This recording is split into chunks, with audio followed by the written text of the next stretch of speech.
Pues el día de hoy vamos a cumplir con el compromiso de explicar sobre cómo se entregan las participaciones federales a los estados y municipios, cómo se transfieren fondos que por ley le corresponden a estados y municipios. Esto obedece a una legislación que se aprobó en distintos momentos, en 2007, en 2013, y nosotros no hemos cambiado ese marco legal. Lo que hemos hecho es cumplir con las fórmulas de entrega de los fondos y lo hacemos de manera puntual. No se le retrasa el pago a los estados y a los municipios. Estamos al día. Durante todo este tiempo no hemos dejado de entregar a los estados, a los municipios, lo que por ley les corresponde. Victoria Rodríguez, que es subsecretaria de Hacienda, secretaria de Egresos, va a informar sobre esta fórmula de distribución de fondos. Aún cuando es un asunto técnico, se va a procurar hacerlo lo más sencillo posible para que todos sepamos de cómo se integran los presupuestos en los estados y en los municipios. Esto lo hacemos también para que no se diga sin fundamento que la Federación no entrega presupuesto. Nosotros, repito, no hemos dejado de entregar lo que por derecho corresponde a estados y municipios. Y también para que de esta forma nadie se llame a engaño, que esté planteando que les corresponden más recursos. Es una fórmula ya establecida, para ser precisos, la estableció Felipe Calderón y Enrique Peña. Desde entonces se aplica esta fórmula. Entonces vamos a que Victoria exponga. La buena noticia también es de que van a aumentar las participaciones. Siempre han estado aumentando año con año, pero este año, de acuerdo al presupuesto que se presentó para el 2022, aumentan las participaciones. Van a llegar más fondos, más recursos, más dinero a los estados y a los municipios. Y también la mayor parte de estos fondos se envían sin condición, es decir, no van etiquetados. Llegan a los estados y, como las entidades federativas son libres y soberanas, son sus poderes locales los que deciden cómo utilizar el presupuesto. No se les obliga a ejercer el presupuesto en determinados programas. Eso lo deciden las entidades porque son autónomas, porque son independientes, son gobiernos soberanos. Entonces también esto explica. A ver. Muchas gracias, presidente. Con su permiso. Bueno, ya el señor presidente nos hizo favor de dar una perspectiva general muy clara y resumida de cómo está el gasto federalizado. Así se le conoce a los recursos que la Federación entrega a las entidades federativas y municipios. El gasto federalizado se compone de 4 elementos principales. En primer término, tenemos las participaciones federales, que son el mayor rubro y se le conoce también como fondos del ramo 28. Tenemos también los fondos de aportaciones federales, o conocidos como fondos del ramo 33, los subsidios y convenios que en su caso la Federación firme con las entidades federativas. Aquí se observa en la lámina que tenemos un gasto federalizado, como señalaba ya el señor presidente, propuesto en el proyecto de presupuesto de egresos 2022 que se entregó a la Cámara, que próximamente será votado, un gasto total federalizado de 2.108.000 millones de pesos. Me gustaría enfatizar esta cifra, ya que representa un crecimiento respecto al presupuesto autorizado en 2021 de 4.7% en términos reales. Es decir, las entidades federativas estarán recibiendo casi 100.000 millones de pesos adicionales respecto a lo que recibieron en están recibiendo en 2021. Como ya nos comentaba el señor presidente, las participaciones federales destacan en esta composición, ya que por un lado representan casi la mitad de los recursos, ascienden para la propuesta de 2022 a 1.019.000 millones, cuentan con un crecimiento real de 6.7% y, como él ya lo señalaba, son de libre disposición. Las entidades federativas pueden destinarlo a lo que ellos consideren más importante dentro de su ámbito de competencia. Y finalmente tenemos las aportaciones como segundo rubro en importancia, que también tiene un crecimiento en términos reales de 2.7%. En su conjunto, las aportaciones y participaciones federales, que están normadas por la Ley de Coordinación Fiscal, donde se establecen las fórmulas y los procesos que debe seguir la Federación para entregarlas en tiempo y forma, como ya se ha señalado, en conjunto representan más del 90% de los recursos que la Federación entrega a las entidades federativas y los municipios. La siguiente, por favor. Ahora, entrando al rubro más importante que señalábamos, el del ramo 28, las participaciones, ¿cómo se calculan? Estas participaciones están integradas por 10 fondos que a su vez están vinculados mayoritariamente a lo que se conoce como la recaudación federal participable. La recaudación federal participable es un conjunto de recursos que percibe la Federación, tanto de impuestos federales, dentro de los que por supuesto destacan el impuesto sobre la renta y el IVA, los derechos de minería y los ingresos petroleros. Es decir, la ley determina que lo que reciben las entidades federativas por concepto de participaciones está en función de los ingresos federales, y los ingresos federales están creciendo, por lo tanto, lo que van a recibir las entidades federativas también está creciendo, como informamos en la lámina anterior. Las participaciones para 2021 ascienden a 921,000 millones de pesos, dentro de los cuales me gustaría resaltar los dos primeros fondos que se observan en el recuadro gris. El más importante es el primero de ellos, es el Fondo General de Participaciones, representa aproximadamente un 75% de las participaciones federales, y este representa o se calcula como un 20% de esta bolsa que les comentaba, de la recaudación federal participable, que está estimada en la Ley de Ingresos. Por otra parte, el segundo fondo en importancia es el Fondo de Fomento Municipal. Este va íntegro a los municipios y asciende a 33,518 millones de pesos, lo que representa, de igual manera establecido en la Ley de Coordinación Fiscal, el 1% de la recaudación federal participable. Hay otros fondos que los agrupamos en un gran total que está en la última barrita, de 213,314 totalizan entre todos, y hay distintos fondos vinculados, por ejemplo, a los incentivos específicos del IEPS, con distintos porcentajes, dependiendo de si se trata de venta de cerveza, tabaco, etcétera. Pero todos estos, aquí lo importante es señalar o enfatizar que están establecidos los mecanismos y las fórmulas en la Ley de Coordinación Fiscal, y simplemente la Federación atiende a eso que está mandatado en dicha ley, y de esa forma mensualmente calcula lo que debe transferir a las entidades federativas y los municipios. Algunas de las variables que están vinculadas para distribuir estos recursos establecidas en la ley son, por un lado, la eficiencia recaudatoria de cada estado, el PIB estatal y la población de cada uno de ellos. Aquí me gustaría resaltar cómo estas variables se van moviendo a lo largo del tiempo. Por ejemplo, la población, el INEGI, de acuerdo a la ley, establece o determina la población trimestralmente para cada entidad federativa.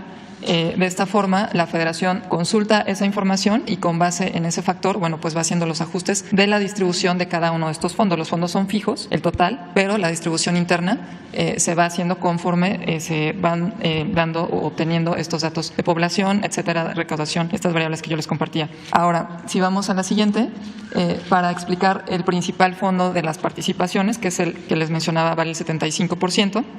Este se constituye como el 20% de la recaudación federal participable y se distribuye a los estados con base en la fórmula que ya nos señalaba el señor presidente, que fue establecida en 2007. Básicamente, lo que nos dice la fórmula es, a todos los estados se les va a dar de inicio las participaciones que ya recibían en el año base, que fue 2007. Es decir, nadie va a tener menos que eso, es un piso. Y de ahí se le va sumando lo adicional que constituye este fondo, como decimos que es el 20% de la RFP, de la recaudación federal participable, y la recaudación federal participable va creciendo, entonces este fondo también va creciendo. Ese excedente por encima de lo que era el monto de 2007 se va distribuyendo conforme a tres factores. Ahí se señala que un 60% está vinculado a la participación del PIB estatal del último año, respecto al año anterior, con relación al PIB que se observa a nivel nacional, ponderado por la población. Los dos siguientes factores, que valen un 30% y un 1% respectivamente, están vinculados a la eficiencia recaudatoria de la entidad federativa. El primer factor utiliza la tasa media de crecimiento de la recaudación de los últimos 3 años del Estado, y el 10% está vinculado a la tasa de crecimiento anual de recaudación de los impuestos y derechos locales, es decir, de la entidad federativa y sus municipios, también ponderado por la población. Como vemos, toda la fórmula o este factor de la variación del incremento que tiene el fondo por encima del piso que tenemos del año base de 2007 está ponderado por la población. Es decir, la fórmula, la reforma que hubo en 2007 le da un énfasis muy grande a la población en la distribución de los recursos de este fondo. La siguiente, por favor. Tenemos el otro fondo importante que va completamente a los municipios. Es el Fondo de Fomento Municipal. Este señalaba que es el 1% de la recaudación federal participable, y aquí mostramos la fórmula. De nuevo, se tiene una base, que es el monto que se tenía en 2013, y la variación o el extra que se va obteniendo de este fondo, el crecimiento del fondo, se distribuye conforme a dos factores. Un 70% es conforme a la tasa de crecimiento anual de la recaudación local de la entidad federativa correspondiente, y un 30% es asignado conforme a la recaudación del impuesto predial de los municipios, ambas variables, de nuevo, ponderadas por la población que hay en las entidades federativas. La siguiente, por favor. Aquí mostramos brevemente cómo como señalaba en las láminas anteriores, si uno de estas variables que están establecidas en la fórmula se mueve, la población va cambiando, es dinámica. Les comentaba que se determina trimestralmente por el INEGI. Tenemos aquí el ejemplo de, en la segunda columna del cuadro, se observa los datos de la población que había al cuarto trimestre de 2020. Y en la siguiente columna vemos cuál era la población al primer trimestre de 2021. Se puede observar que prácticamente en todos los estados hay pequeñas variaciones. Por ejemplo, la Ciudad de México, que es la primera que está resaltada, tiene una población en el cuarto trimestre de 2020, o tenía, de 8.700.000 habitantes. Y para el primer trimestre de 2021 ya eran 9.200.000 habitantes. Es decir, esta variación, en el momento de distribuir los fondos que están vinculados a esta variable de población, pues va a tener un impacto en el peso que tiene la Ciudad de México en la recepción de los fondos. Y así sucesivamente con las distintas entidades federativas. La siguiente nos habla ya del otro gran fondo que compartía, que son las aportaciones del ramo 33. Estas son básicamente 8 fondos. Los primeros 4 están determinados conforme a un porcentaje de esta misma bolsa que mencionábamos al principio, de la recaudación federal participable. Y los otros 4 están determinados conforme a otro tipo de variables. Los voy a mencionar muy brevemente. Aquí se puede observar que hay fondos para la salud, para la educación, para el fortalecimiento de los municipios y en este caso alcaldías de la Ciudad de México. También hay fondos para atender las carencias de la población en extrema pobreza, como es el FAIS. Tenemos también el Fondo de Aportaciones Múltiples, el FAM, que están enfocados en fortalecer tanto la infraestructura educativa como en destinarse a la asistencia social. Por ejemplo, aquí pueden entrar los desayunos escolares que cubren los estados a los niños. El Fortamun y el FAFEF son para fortalecer a las entidades federativas en distintos aspectos, entre ellos su infraestructura o el fortalecimiento de sus finanzas. El FONE y el FAETA son recursos que están asociados al apoyo educativo. El FONE, creo que ya es bastante conocido, está vinculado o determinado conforme al número de plazas de trabajadores de la educación con base en el sistema de administración de nómina que tiene la Federación. El FASA está determinado con base en distintos indicadores como población, mortalidad, etcétera, pero se utiliza fundamentalmente por las entidades federativas para cubrir la nómina estatal de los servicios de salud. Y el FASP, que es el último, es el que está destinado a fortalecer los temas de seguridad pública, y su distribución se realiza con base en criterios que establece el Consejo Nacional de Seguridad Pública. Como vemos, bueno, todas estas variables están determinadas, aquí es un breve resumen el que presentamos, están determinadas o establecidas en la Ley de Coordinación Fiscal, y de nuevo pues simplemente la Federación acata lo que allí se establece y determina cuánto le corresponde conforme a eso a cada entidad federativa y se entrega en tiempo y forma. Finalmente tenemos una lámina donde se explica brevemente cuáles son los recursos que van a los municipios y cómo se operan. La Federación, en términos de lo establecido de nuevo en la Ley de Coordinación Fiscal, transfiere los recursos que se establece en dicha norma a los estados, y a su vez los estados están obligados por esa normatividad para transferirlos a los municipios. Aquí mencionamos algunos de los principales fondos que están destinados por ley a los municipios. Entre ellos están del Fondo General de Participaciones, que mencionaba que es el principal componente de las participaciones, el que es el 75%. De ese se debe entregar al menos el 20% a los municipios. En segundo término tenemos, como ya señalaba, el 100% del Fondo de Fomento Municipal va íntegro a los municipios, el 20% del Fondo de Fiscalización y Recaudación, el 20% del Impuesto Especial sobre Producción y Servicios y el 20% del Impuesto sobre Automóviles Nuevos, por dar algunos ejemplos de lo que los municipios reciben cada año. Y en el caso del ramo 33, uno de los más importantes es el Fortamun, así como el FAIS. El FAIS tiene una vertiente que va para la entidad federativa en menor medida y principalmente va para atender los casos de pobreza extrema en los municipios, que conforme a los indicadores correspondientes ameritan recibir este tipo de recursos. La última lámina muestra cuál es el gasto federalizado por entidad federativa. Aquí estamos mostrando cuál es el presupuesto aprobado en 2021 para cada uno de ellos. Como se observa, el total del gasto federalizado asciende a 2.014.183 millones de pesos. Y también estamos poniendo en la siguiente columna el monto del gasto federalizado que está previsto en el proyecto de presupuesto de egresos para 2022. Como ya señalaba en la primera intervención, asciende a 2.108.000, que representa 94.600, casi 95.000 millones de pesos adicionales que van a recibir las entidades federativas y los municipios, que implica una tasa de crecimiento de 4.7% de crecimiento en términos reales. Y como podemos observar, si vemos cada una de las filas donde viene en orden alfabético las entidades federativas, todas están creciendo, todas, absolutamente no hay ninguna que caiga, por supuesto en diferente proporción, dado lo que platicábamos de que la ley establece, bueno, pues diferentes variables que son las que nos van a ayudar a definir pues cuánto le corresponde a cada una de ellas. Enfatizábamos que la población es una que tiene un peso muy importante y señalamos señalaría, por último, que esta distribución se realizará ya específicamente en cada uno de los fondos una vez que se tenga la aprobación del presupuesto de egresos 2022, que está actualmente en la discusión en la Cámara de Diputados. Muchas gracias. Muchas gracias. Bueno, esta es una explicación técnica importante para que se conozca cómo se distribuyen estos fondos.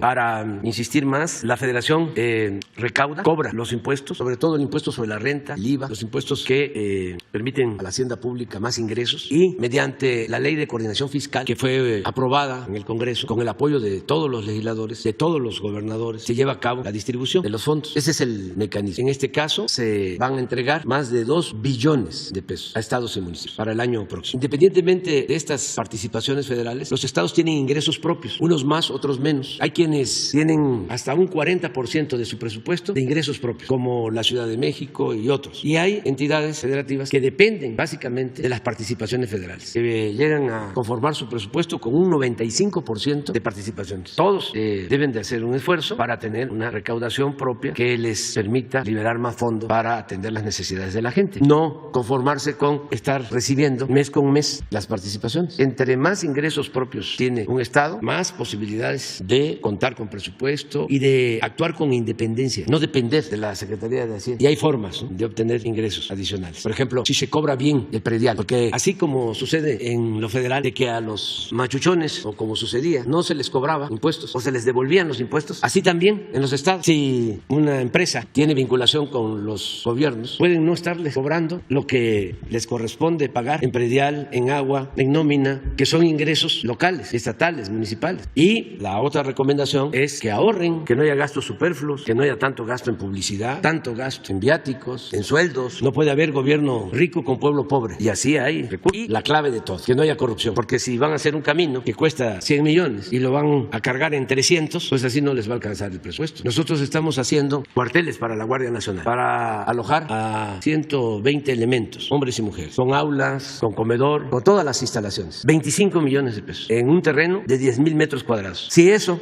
se hace con el sistema tradicional de corrupción, ese cuartel lo cobran en 100 millones, no en 25. Entonces, en vez de hacer 4, hacen 1. Y así es todo. Si se le está dando el contrato de la obra al amigo, al que le ayudó en la campaña, al familiar, pues no alcanza el dinero. Pero si no hay corrupción, el presupuesto rinde, alcanza. Pero bueno, esto es lo que se tiene que tomar en consideración. Hay una lista, quedó pendiente de ayer: Juana Janet Galindo Díaz, Nuria María Fernández, Juan Carlos Guzmán y Judith Sánchez Reyes. 4. Empezamos con Juana Galindo. Buenos días, presidente. Soy Janet Galindo, soy corresponsal de La Chispa, una multimedia del sureste de México.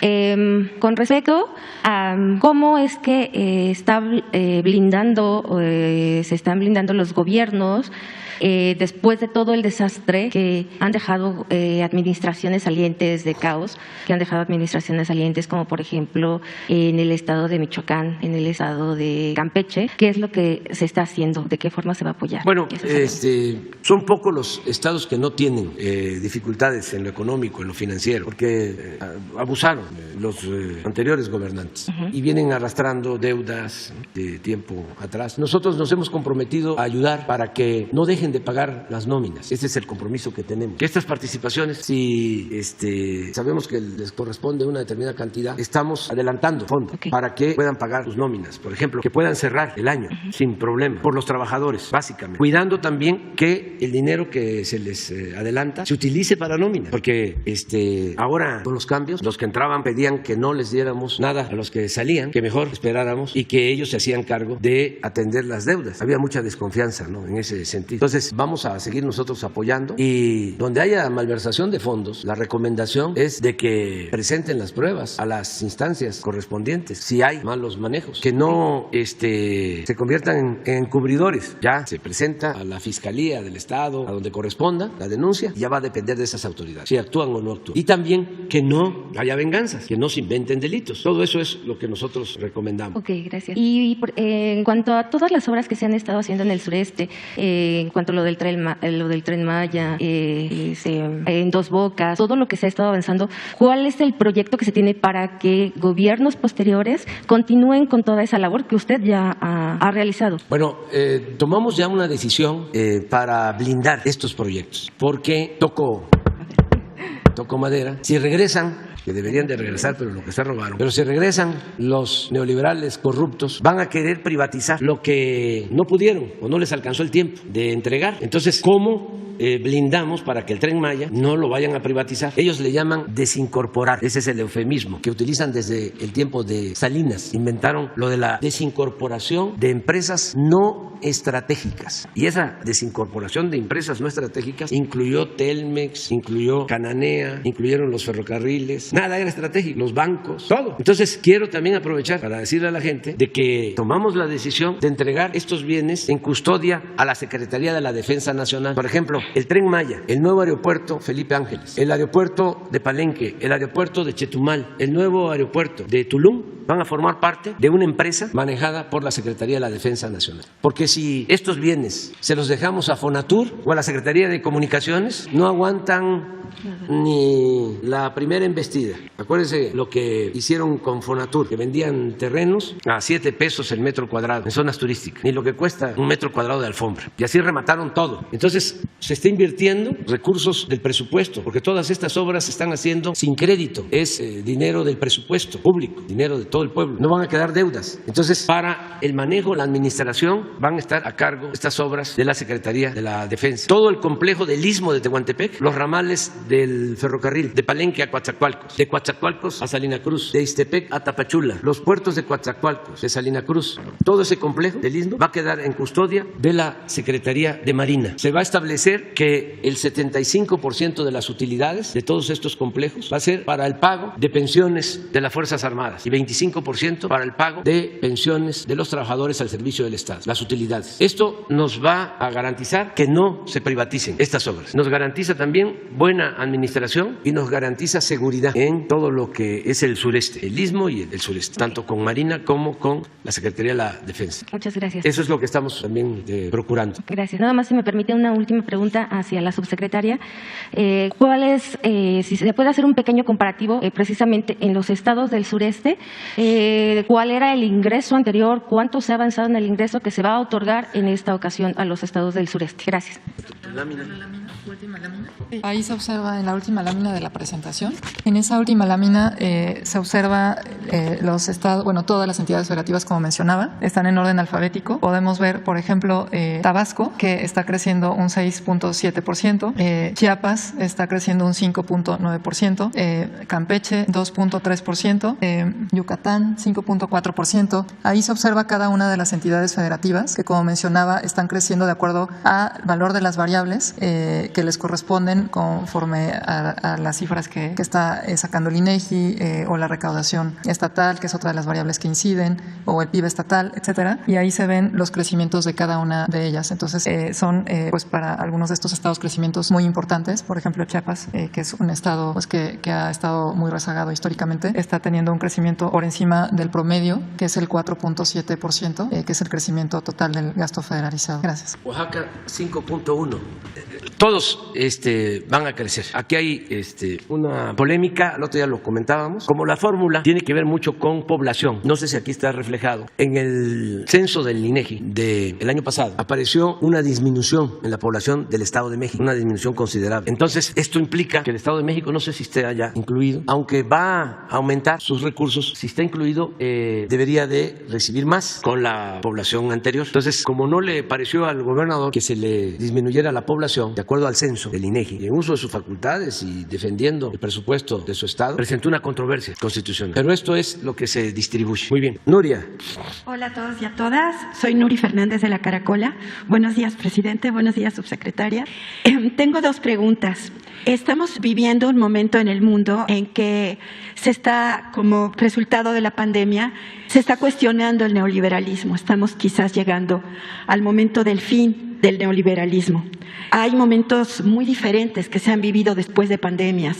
En la pandemia de principios del siglo pasado, que costó más de 20 millones de vidas, después de esa pandemia vino la gran crisis económica y después la Segunda Guerra Mundial. En este momento se está tratando de resolver la caída de la economía a nivel global, más bien con medidas que tienen que ver con transformaciones profundas, tecnológicas, que con una guerra. Ha habido momentos también muy diferentes en el el Consejo de Seguridad de la ONU, en donde usted va a estar presente en unos días. Quisiera recordar cuando se tapó el mural de Guernica de Pablo Picasso, que estaba en la entrada del Consejo de Seguridad, para que los ministros no se sintieran mal de votar a favor del bombardeo contra Irak, recordando otro bombardeo. Y pues esa invasión a Irak costó 1 millón de vidas iraquíes. Estamos viviendo, por suerte, otro momento.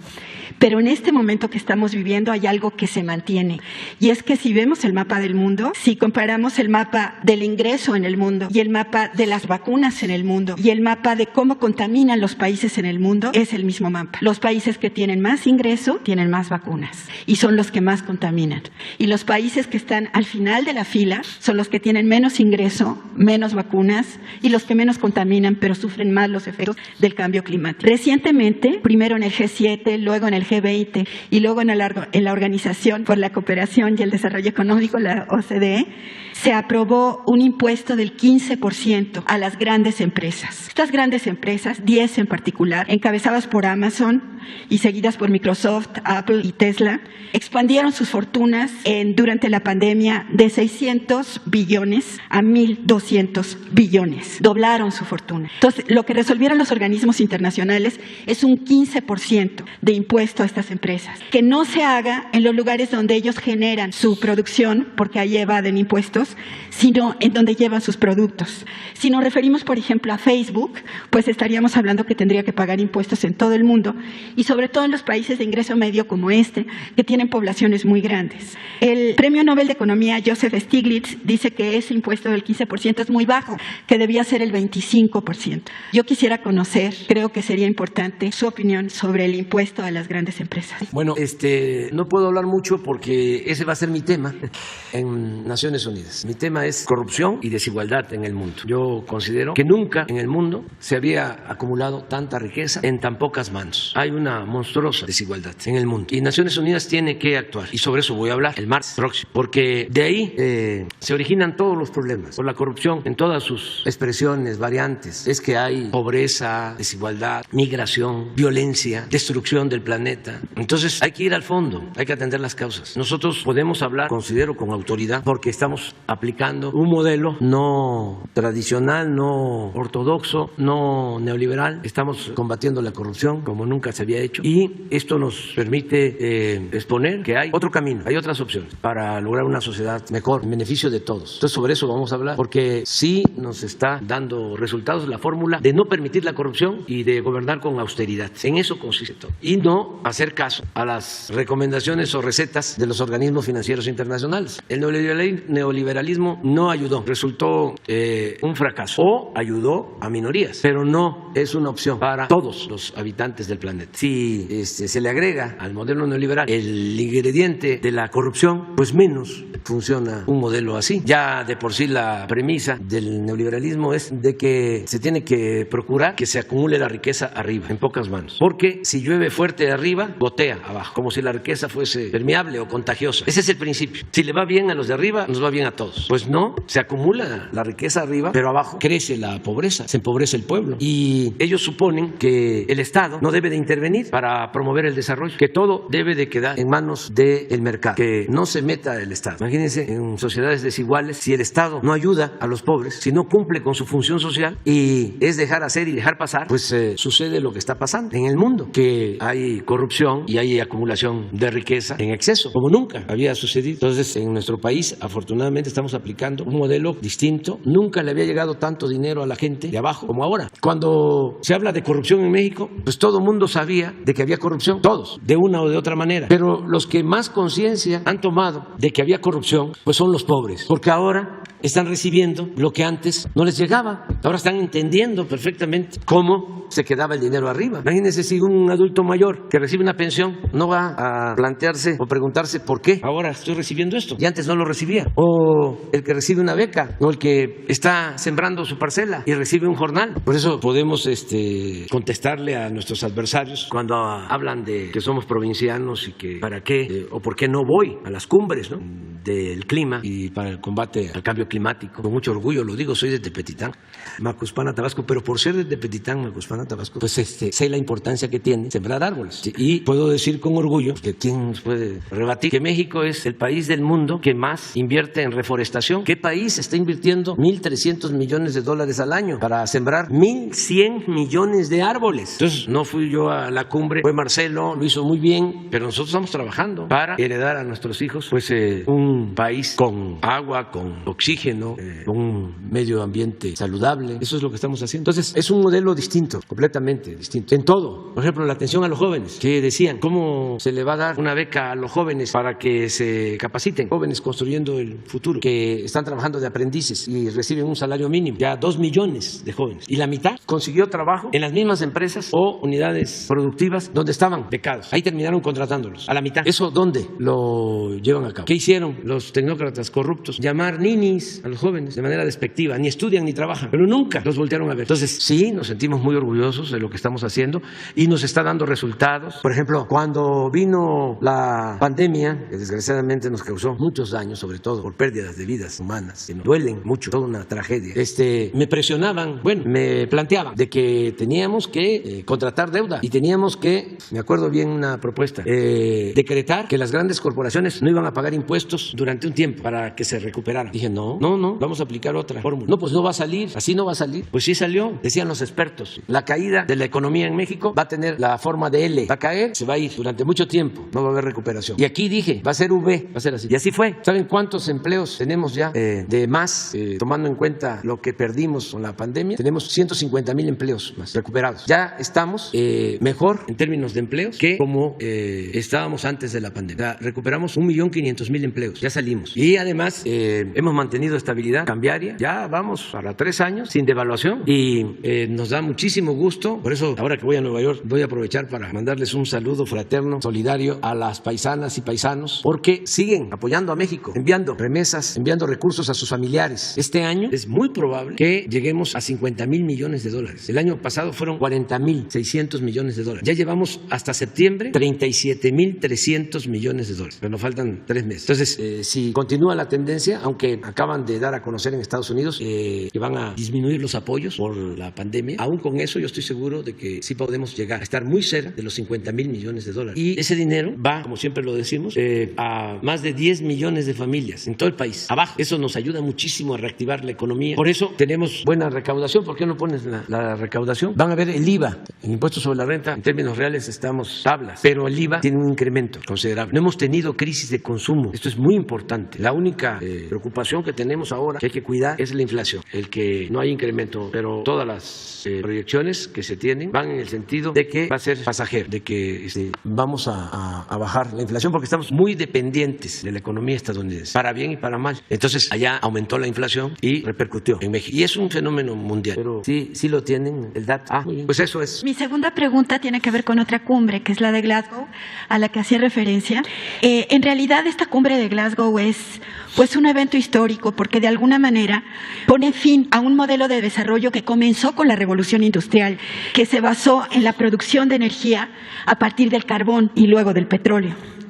Se está cuestionando a nivel global si la continuidad de la vida de la especie humana en el planeta es posible con este modelo de energía y se está llegando a la conclusión de que no. Entonces nos encontramos a las puertas de una nueva revolución industrial o desindustrial de economía verde y esto es verdaderamente pues interesante. Y en esta cumbre de Glasgow se están discutiendo distintas propuestas. La cumbre va a durar hasta el 12 y creo que sería importante, y esa es la pregunta, que se hiciera hincapié en la propuesta ambiental que se está desarrollando aquí, que en mi opinión tiene 3 ejes. Uno es la reforestación y el apoyo a la pequeña agricultura con Sembrando Vida. El segundo es que no se produzca petróleo para la exportación, sino solamente para el consumo interno, para elaborar gasolinas, de manera que se baja la participación de aquí en la contaminación global por petróleo. Pero la tercera es la reforma energética, plantear que la energía comience a producirse, sobre todo con el mecanismo de las hidroeléctricas, que además ya tienen una infraestructura infraestructura aquí ya construida es muy importante. Y estos 3 ejes pueden ayudar mucho a países de desarrollo medio, como los grandes gigantes, diría yo, como Brasil, Sudáfrica, etcétera, la India, en estas 3 propuestas. Entonces, mi pregunta sería si la delegación allá en Glasgow va a plantear estos temas. Sí, se planteó. ¿No tienes la carta? Bueno, vemos ahora, la carta que le envía el presidente Biden. Sí, miren esto, es lo más actual, sí, al 3 de noviembre, en total de ingresos de 3.356 a 3.557, 200,000 millones más del año pasado a en lo que va del año. Es comparando el mismo periodo del 20 con el 21, 200,000 millones más en términos cuantitativos. Si a esto le quitamos la inflación, significa 0.7 de incremento en términos reales. Así es, ¿verdad, Victoria? Y en el caso de los tributarios, lo mismo. Aquí es más 1.8 de incremento en términos reales. Pero en el impuesto sobre la renta, que es el que más se recauda, es de 1.471 el año pasado a 1.550. Aquí son 80,000 millones más. En términos reales, 0.2. Pero iba de 802 a 945. Son como 140,000 millones más. 12%. En términos reales. Si a esto le agregamos inflación, estaríamos hablando de 17% aproximadamente. Entonces, vamos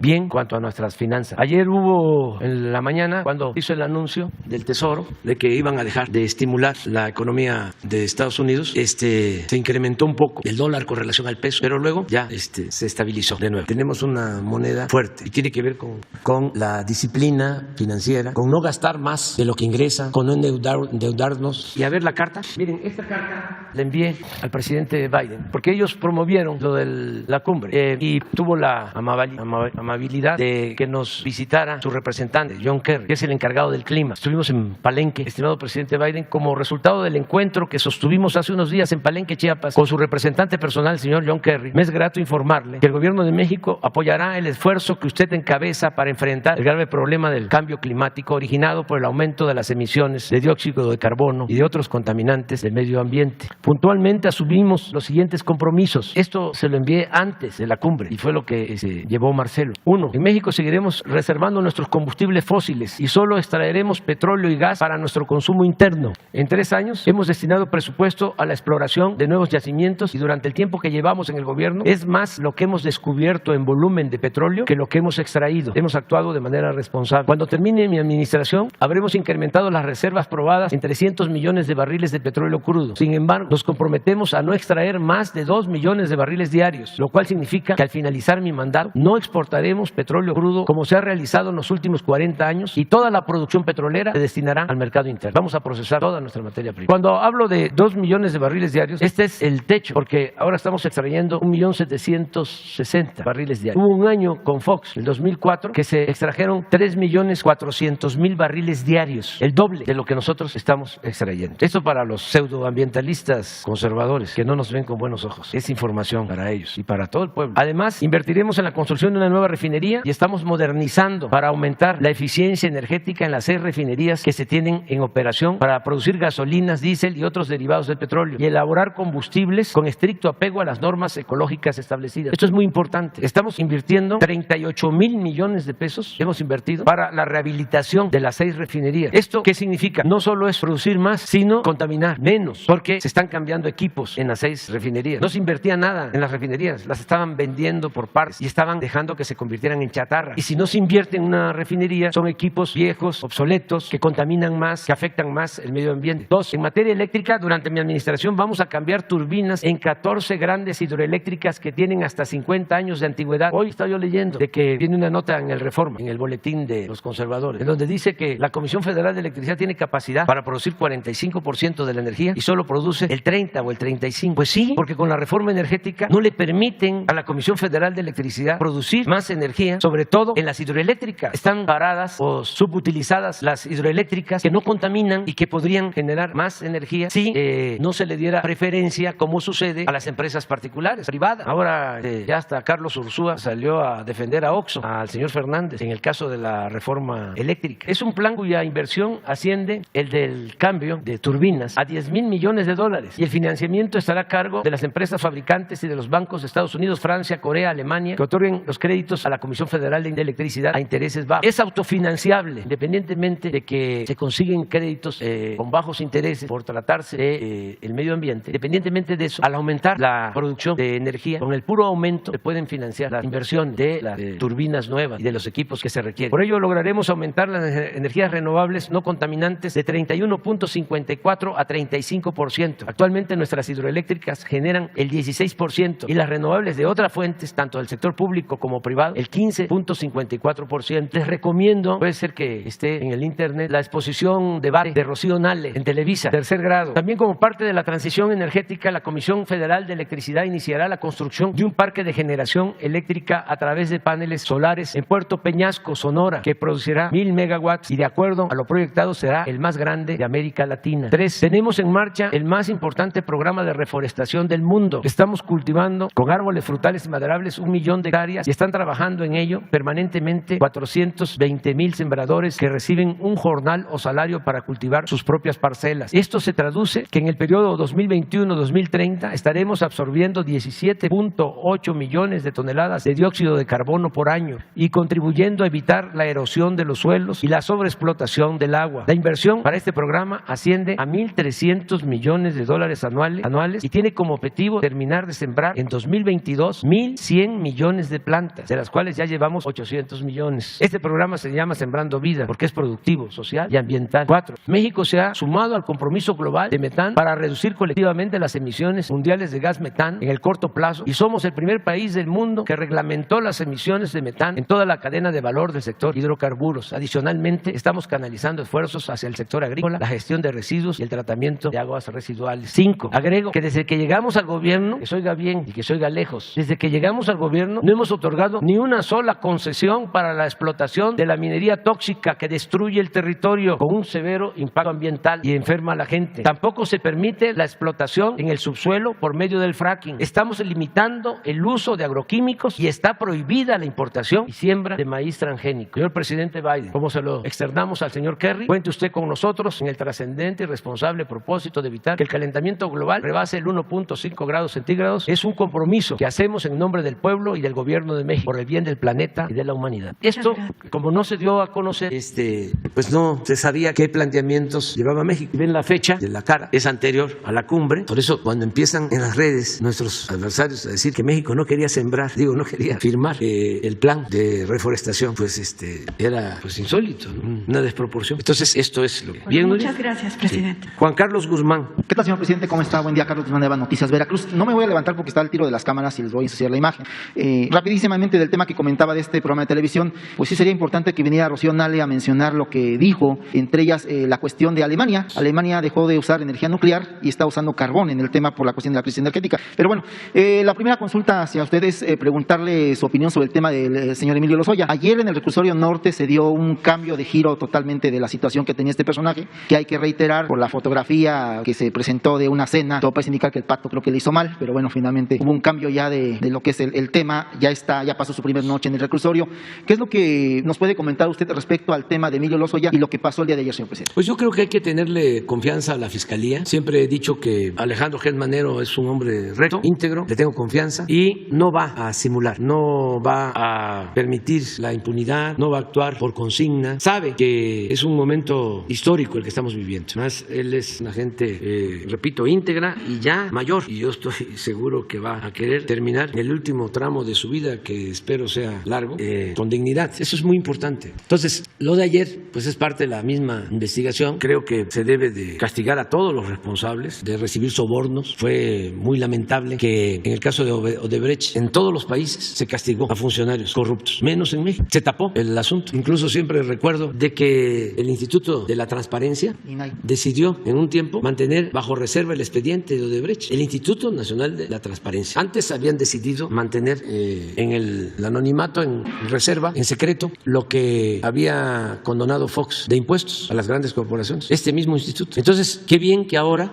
aunque ha pasado tiempo, se está retomando el caso. Desde que empezó Odebrecht a funcionar, desde el gobierno de Calderón, llegaron a hacer un consejo de administración de Odebrecht en Los Pinos, en el tiempo de Calderón. Hasta ahora estamos nosotros corrigiendo lo de Odebrecht con Pemex, porque se firmó un acuerdo con Odebrecht para que Pemex le vendiera gas, metano, con precios subsidiados y otras ventajas. Y ya aceptaron que se modifique ese contrato y nos vamos a ahorrar muchísimo dinero. Pero hay muchas cosas pendientes todavía. El dinero que entregaron acusaron de sobornos. Hay otra empresa que no recuerdo ahora su nombre, de esas famosas en el mundo, ¿no?, del petróleo, que mencionó en un juzgado de Estados Unidos que había entregado sobornos ya en nuestra administración a funcionarios. Vitol, ¿sí? Y vinieron aquí a querer reparar el daño, que nos pagaban una cantidad de dinero. Y dijimos, no, queremos saber quién fue el funcionario que recibió el dinero. Y está la denuncia presentada en la Fiscalía, porque todas estas empresas hacían y deshacían. Es lo de Iberdrola, que es una vergüenza, que tenían como empleados a los servidores públicos del gobierno, a los funcionarios del gobierno. Entonces yo veo bien lo que está haciendo la Fiscalía, y en este caso también es el Poder Judicial, porque es el Ministerio Público y el juez. El Ministerio Público tiene que ver con la Fiscalía, pero el juez es parte del Poder Judicial y son los que determinaron que se quedara ahí el señor.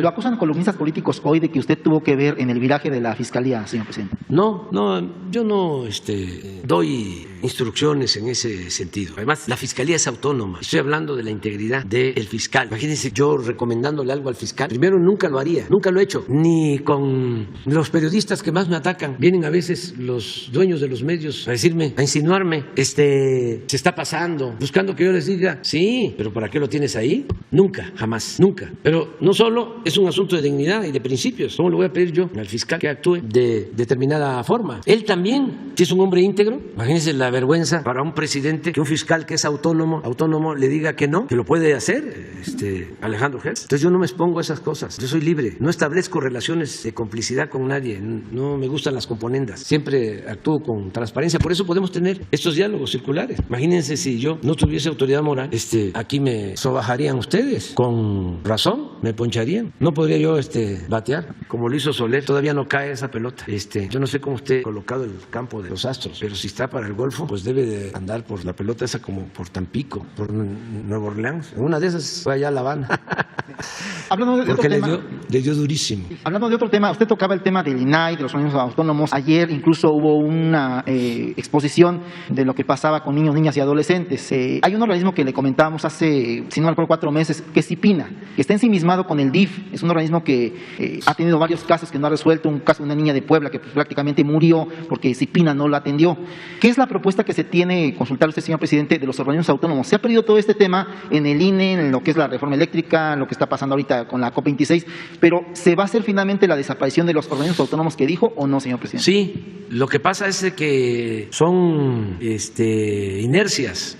Hay que estar empujando todos los días el elefante, todos los días hay que estar empujando. Entonces ya hablamos de que este organismo debe de estar en el DIF, pero hace falta hacer el cambio, la reforma, modificar los reglamentos, llevar a la práctica. Es como lo de la descentralización, ya se va avanzando, pero falta. La que cumplió bien fue Rocío Nale, esa está en Villahermosa, allá está la Secretaría de Energía, y por eso no quiero que venga mucho para acá, porque tiene a su cargo la refinería de Dos Bocas, pero ya todos van a mudarse. Ayer que hablé con Germán Martínez de Conagua, ya está viendo para que Conagua se vaya a Veracruz, y María Luisa Albores se va a Yucatán, y Javier May a Oaxaca, y la maestra Delfina a Puebla, ahí va a Educación Pública, todos. Y se tiene que ir el secretario de Agricultura a Ciudad Obregón, es un compromiso que no hemos podido cumplir, pero hay que estar empujando. Y otra de las cosas también, que siguen manteniendo a delegados, nombrando delegados en los estados, cuando ya no deben de existir las delegaciones, porque tenemos que ahorrar. ¿Para qué tantos aparatos burocráticos? Entonces es eso. ¿Cuándo sería esta propuesta, señor presidente? Ya me está escuchando Adán López Hernández, el licenciado Adán López Hernández, que es el secretario de Gobernación, ya para que lo más pronto posible. Lo mismo en el Instituto de la Discriminación, que propuse a 3 mujeres indígenas, y no sé si ya terminaron de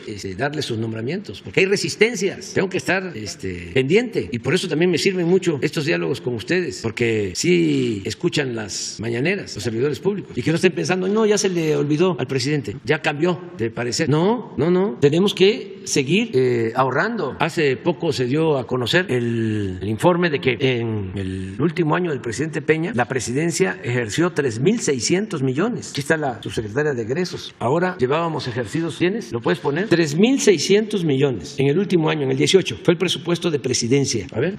es este, ¿no? 18, 3,661. Esto es para que no nos cuenten de que no se puede, de que hace falta más y más y más presupuesto. Y esa idea que había de que el funcionario tenía que tener presupuesto, porque si no manejaba presupuesto, pues no era nada, como si eso fuese lo más importante. Y ahora 805, pero ejercidos 805. Y esto, sí, por eso esto es lo autorizado, pero ejercido 11 de octubre 355. Vamos a ejercer cuando mucho 600 para 3,600, son 3,000 millones de ahorro. Entonces sí es muy importante seguir cuánto ahorramos, seguir quitando de estos aparatos improductivos que solo consumen presupuesto que debe de ir al pueblo. El gobierno estaba, siempre lo digo, ensimismado. Todo el presupuesto se quedaba en el mismo gobierno. Entonces sí tenemos que seguir ahorrando. ¿Cuánto ahorramos con los fideicomisos que nos bombardearon? Pero ¿cómo no voy a aguantar? Imagínense, ¿cuánto ahorramos? Pero ¿cuánto? 80,000 millones con los fideicomisos. Pero eso cuando los columnistas del Reforma y el periódico 8 columnas y el Universal, López Dóriga y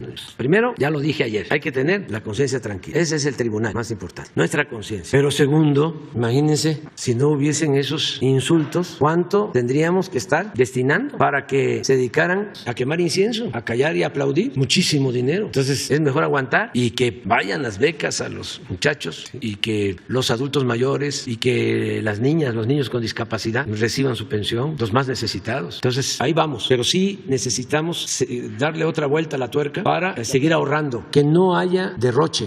Imagínense cuánto se gastaban en viajes, vivían en el extranjero. Ahora los secretarios no viajan tanto, están moderados, y qué bueno que ahora hay comunicación por redes y se puede hablar con cualquier funcionario del mundo. Y ya finalmente, de nuestra segunda emisión que conduce Ramsés Yunes allá en Veracruz, le mandan agradecimiento a Juan Carlos García Torres del tema de los 130,000 jubilados que tenían problemas con su jubilación, y también una inconformidad por parte de la emisora que tenemos en Coatzacoalcos, que menciona de que hay trabajadores de Pemex inconformes con este tema de la elección. Ya comenzó la elección, pero se comenzó, según ellos dicen, al revés, no se comenzó por las bases, que ellos lo que querían es que se comenzara por las bases. No sé si tenga algún comentario, señor presidente, y muchas gracias. Va a estar aquí Luisa María, alcalde, porque eso nos importa mucho, explicar cómo va a ser la elección del dirigente del sindicato petrolero, porque esto se puede ampliar, se puede llevar a cabo en otros sindicatos, se puede replicar. Entonces va a estar Luisa María, no tiene fecha, sí, pero lo más pronto posible, porque ya aceptaron que los dirigentes del sindicato, de que sea voto libre, secreto, y que todos los trabajadores puedan votar sin presión de ningún tipo, no tienen que mostrar su ficha, nada, en secreto, por el que quieran. Y es un proceso, se van a abrir los registros para los candidatos y seguramente los candidatos van a hacer campaña,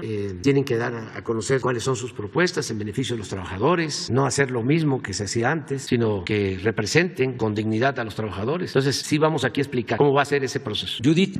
Gracias, presidente. Buenos días. Judith Sánchez Reyes, corresponsal de Imagen del Golfo de Veracruz. Justamente sobre la elección en el sindicato de Pemex, la secretaria Luisa María Alcalde hace unos días dio a conocer que primero iniciarán las elecciones en las 36 secciones del sindicato y posteriormente se dará paso a la elección de la Secretaría General. En redes sociales algunos trabajadores manifestaron un poco de sorpresa, dado que esta elección, a pesar de ser extraordinaria, que es provocada justamente por una renuncia por jubilación, pues tradicionalmente se hacía al revés, es decir, primero se daba la elección del secretario general y luego en las 36 secciones.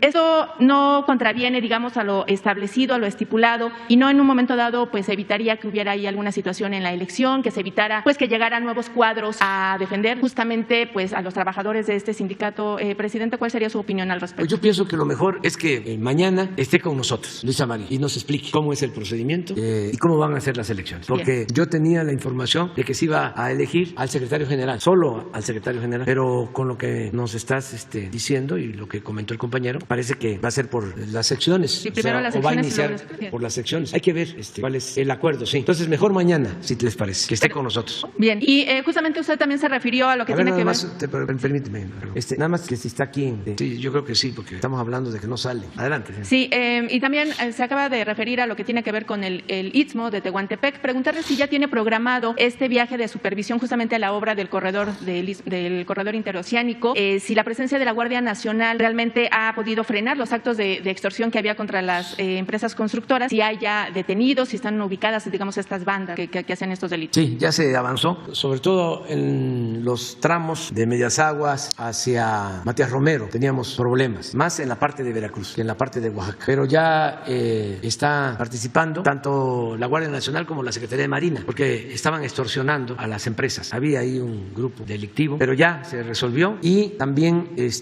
teníamos dificultad con una de las empresas que no avanzaba, ya se habló con los directivos y ya se destrabó el problema y van a cumplir. ¿Se cumplirá en tiempo y forma entonces? Sí, se está avanzando y se va a licitar este mismo año lo que tiene que ver con la rehabilitación de toda la vía de Palenque a Coatzacoalcos. Ya también se habló con el señor Larrea, que tenía una parte de la concesión, para que nos liberara un tramo que él tenía concesionado de Medias Aguas a Coatzacoalcos, y ya se llegó a un acuerdo con él. Se va a tener una vía especial para el tren del Istmo y se va, decía, a lanzar la convocatoria, la licitación para la rehabilitación de Palenque a Coatzacoalcos y también de Tapachula a Ixtepec. Se tiene que hacer ya este año y se va a hacer un ramal de Estación Chontalpa a Dos Bocas. Son como 80 kilómetros nuevos para la refinería de Dos Bocas y el puerto de Dos Bocas. Entonces, es todo lo que está en proceso ahora. Entonces, la fecha para su viaje todavía no estaría como determinada. Sí, voy antes de que finalice el año, voy a estar. Es probable que sea a finales de este mes. Bien. Ahora lo que tengo en puerta es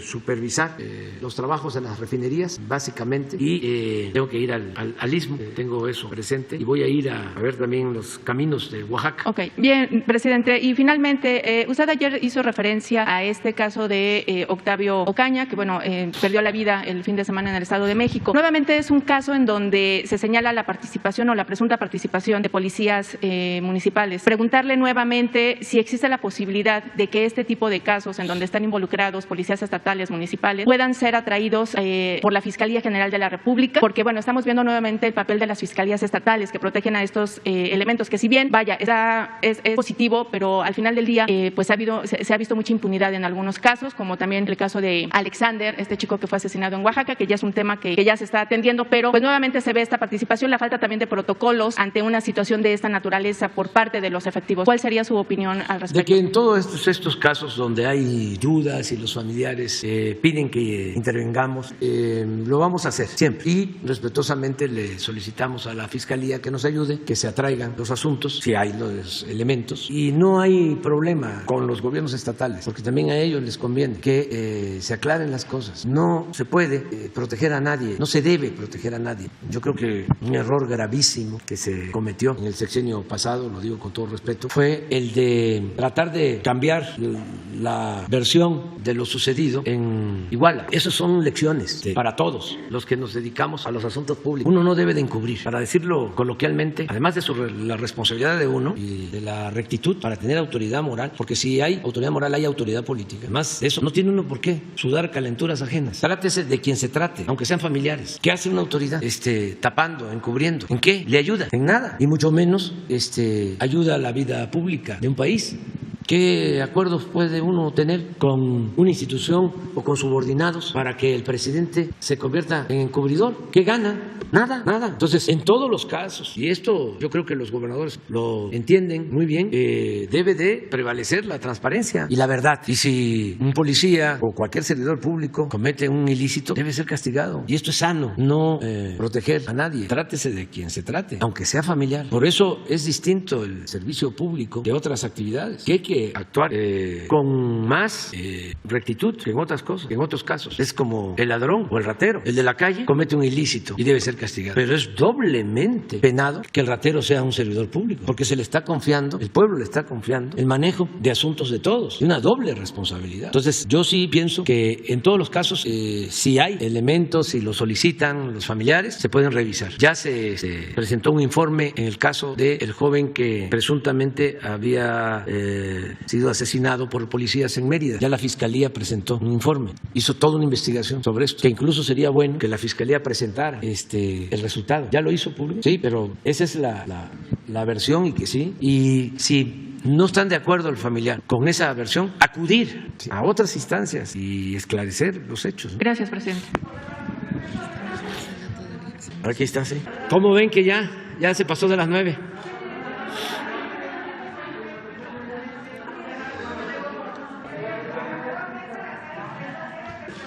A ver, mañana, 3, 4, 5, 6, 7. Mande.